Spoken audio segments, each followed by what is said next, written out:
أعوذ بالله من الشيطان الرجيم. بسم الله الرحمن الرحيم.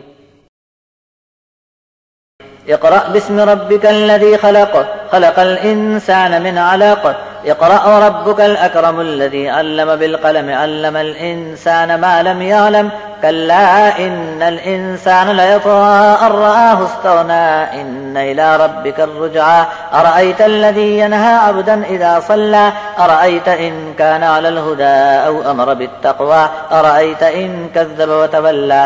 ألم يعلم بأن الله يرى، كلا لئن لم ينته لنسفعا بالناصية، ناصية كاذبة خاطئة، فليدع ناديه سندع الزبانية. كلا لا تطعه واسجد واقترب.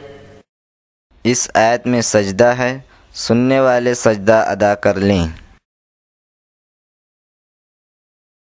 نہایت مہربان کمال رحم فرمانے والے اللہ کے نام سے، اپنے رب کا نام لے کر پڑھو جس نے سب کو پیدا کیا، انسان کو خون کے لوتھڑے سے پیدا کیا۔ پڑھتے رہو، اور آپ کا رب ہی سب سے بڑھ کر کرم والا ہے، جس نے قلم سے علم سکھایا، انسان کو ایسا علم سکھایا جو انسان جانتا نہ تھا۔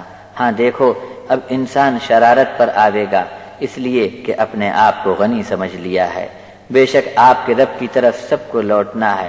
کہ تم نے اس کو دیکھا جو منع کرتا ہے میرے بندے کو جبکہ وہ نماز پڑھتا ہے؟ ذرا دیکھو کہ ہدایت پا کر کوئی نماز ادا کرے اور خوف خدا کی تاکید کرے تو اسے کوئی کیوں منع کرے؟